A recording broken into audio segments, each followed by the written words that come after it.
प्यारे बच्चों नमस्कार। आर्य संस्कृत क्लासेज इंस्टीट्यूट परिवार में आप सभी का हार्दिक स्वागत है। इस समय हम लोग मिड टर्म की तैयारी कर रहे हैं।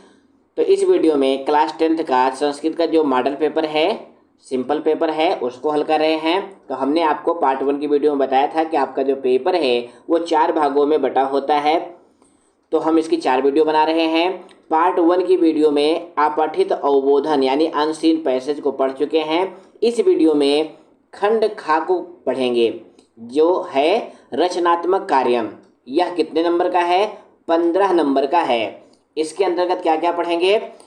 5 नंबर का पत्र लेखन, 5 नंबर का चित्र वर्णन या अनुच्छेद लेखन और 5 अंक का अनुवाद। तो प्लीज़ बच्चों, अगर आप नए हैं तो चैनल को सब्सक्राइब करें और वीडियो पसंद आए तो इसे लाइक करें। जैसा कि आप जानते हैं, रचनात्मक कार्यम खंड खा के अंतर्गत प्रश्न नंबर 2 होता है। इसमें क्या आएगा? पत्र आएगा। आपने देखा था 9th क्लास में पूरा पत्र आपको स्वयं लिखना था, किंतु 10वीं क्लास में पत्र आपके पेपर में लिखा होगा। उसमें 10 रिक्त स्थान होंगे जो कि आधे आधे अंक के होंगे। तो देखिए यहाँ पे प्रश्न में क्या आया हुआ है? अधोलिखितम पत्रम मंजूषा पद सहायतया पूरयित्वा पुनः लिखत। नीचे लिखे हुए पत्र को मंजूषा की सहायता से भरकर पूरा पत्र लिखिए।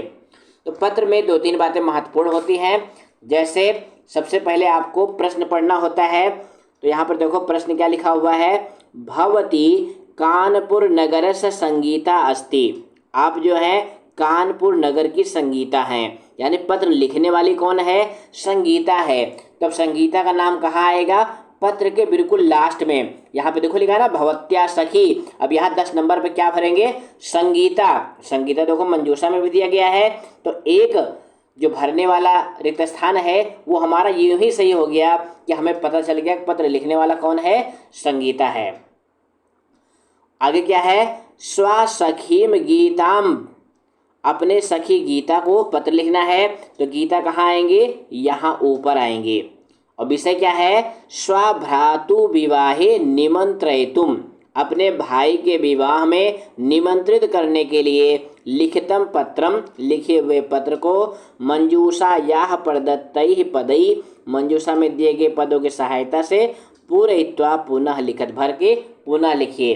तो पत्र लिखने वाला कौन है?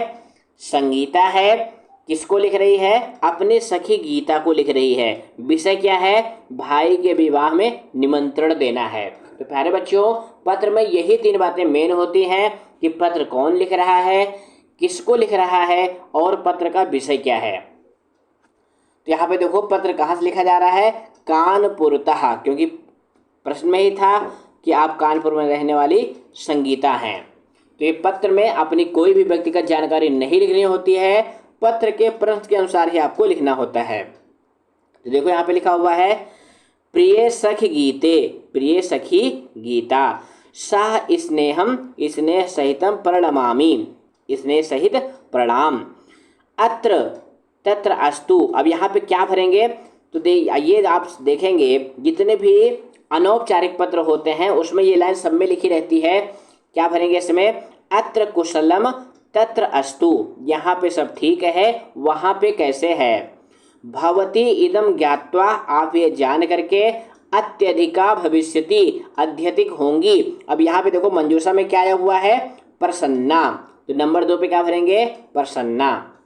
आप ये जानकर बहुत प्रसन्न होंगे, यत कि मम, मेरे, देवेशस्य। अब यहाँ पे क्या भरेंगे? भ्रातु, मेरे भाई देवेश का विवाह, विवाह, लखनऊ नगरस्य, लखनऊ नगर की, श्री दयाशंकर महोदयस्य पुत्र्याः, श्री दयाशंकर महोदय की पुत्री से। अब यहाँ पे देखो चौथे नंबर पे क्या भरेंगे? पुत्री का नाम। पुत्री का क्या नाम दिया गया है? अनीता। तो यहाँ पे सह आया हुआ है, तो इसीलिए अनीतया सह, अनीता के साथ नवंबर मासस्य, नवंबर महीने के 9-10 दिनांके निश्चिता जाता, 19 तारीख को निश्चित है। अस्माकम गृहात, हमारे घर से, बरयात्रा बारात, सायंकाले, शाम के समय, चतुर्वादने, 4 बजे। अब यहाँ पे क्या भरेंगे? 5 नंबर पे गमिष्यति, जाएगी। मंगलवासरे भवती, मंगलवार को आप परिवार सहिता निमंत्रितः, परिवार सहित निमंत्रित हैं।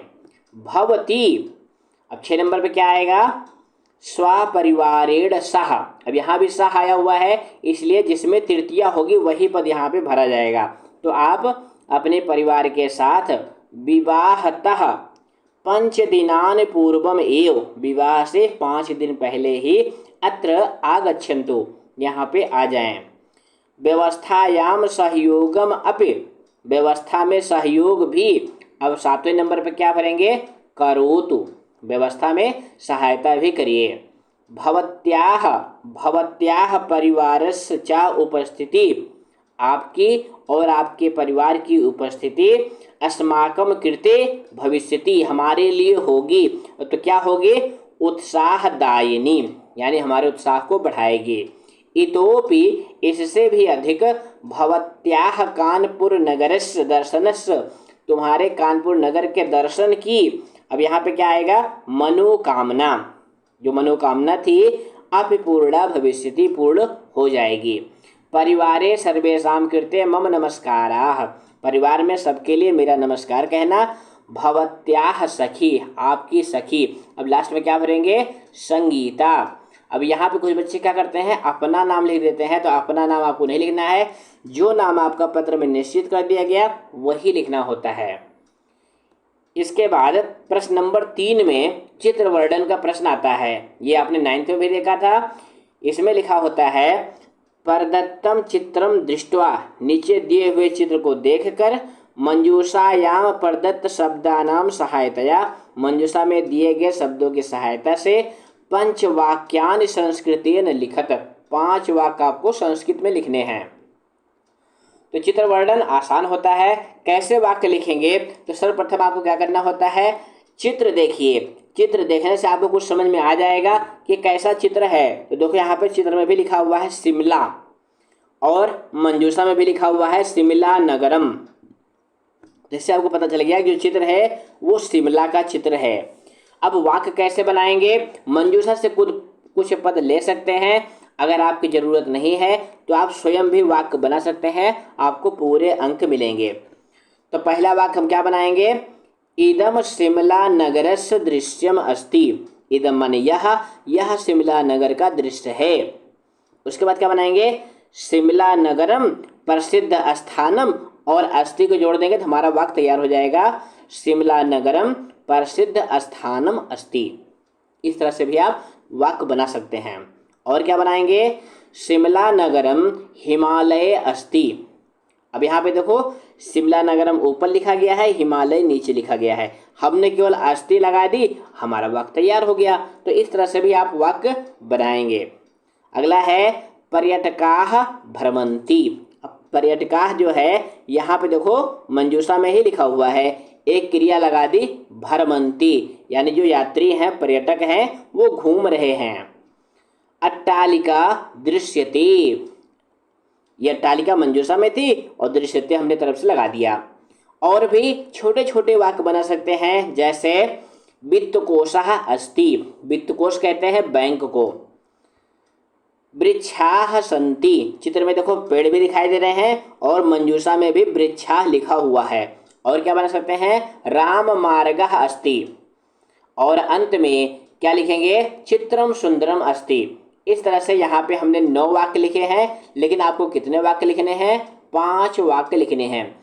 कोशिश करें कि आप वाक्य जो है छोटे बनाएं, क्योंकि चाहे वाक्य छोटा हो या बड़ा हो आपको एक ही नंबर मिलेगा। बड़ा वाक्य बनाएंगे तो गलती की संभावना ज़्यादा होगी।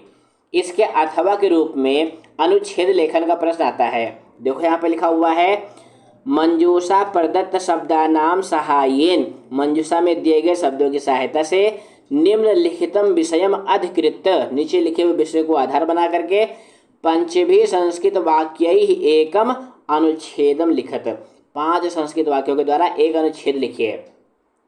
हालांकि इससे आसान प्रश्न होता है चित्र वर्णन वाला। तो यहाँ पे देखो टॉपिक क्या दिया गया है, स्वच्छ परिवेशः। अब इसके ऊपर क्या करना है, हमें अनुच्छेद लिखना है।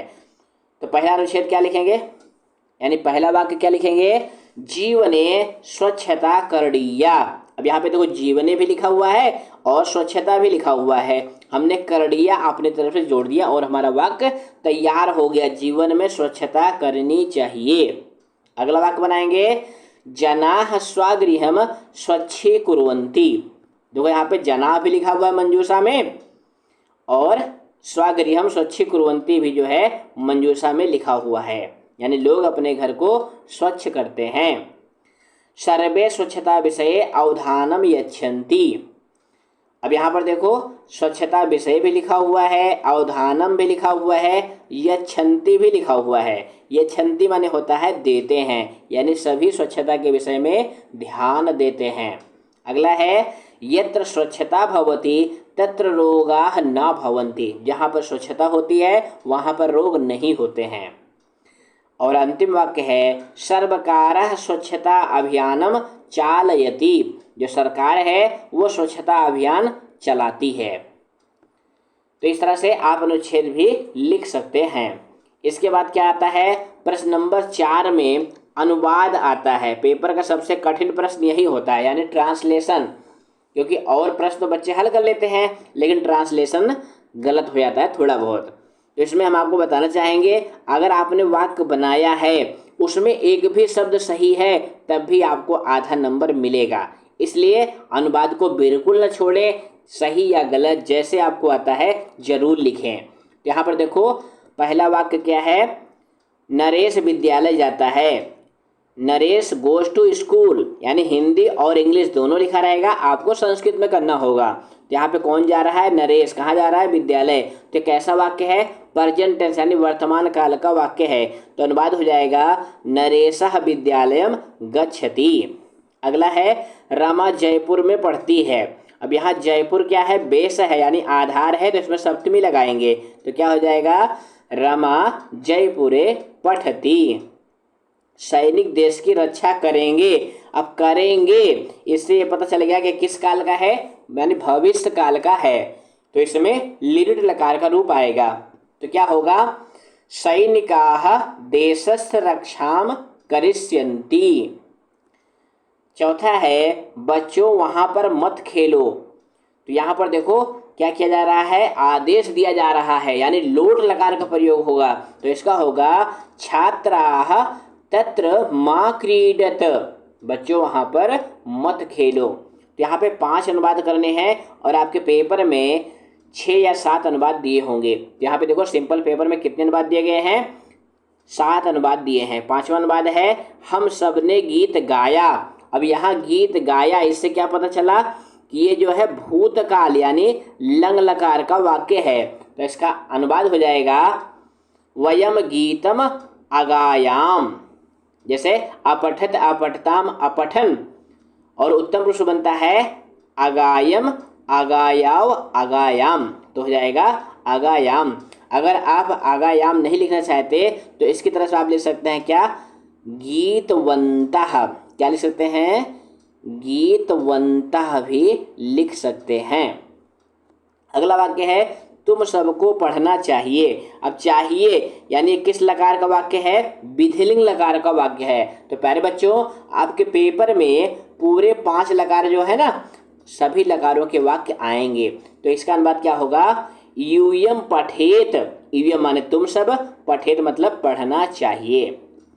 शिवाजी महान शासक थे। तो क्या हो जाएगा, शिवाजी महान शासकः आसीत्। तो इस तरह से हमारा पार्ट 2 की वीडियो कंप्लीट हो गई। आगे के प्रश्न हम लोग पार्ट 3 में पढ़ेंगे। तो फिर मिलेंगे बच्चों अगली वीडियो में। धन्यवाद।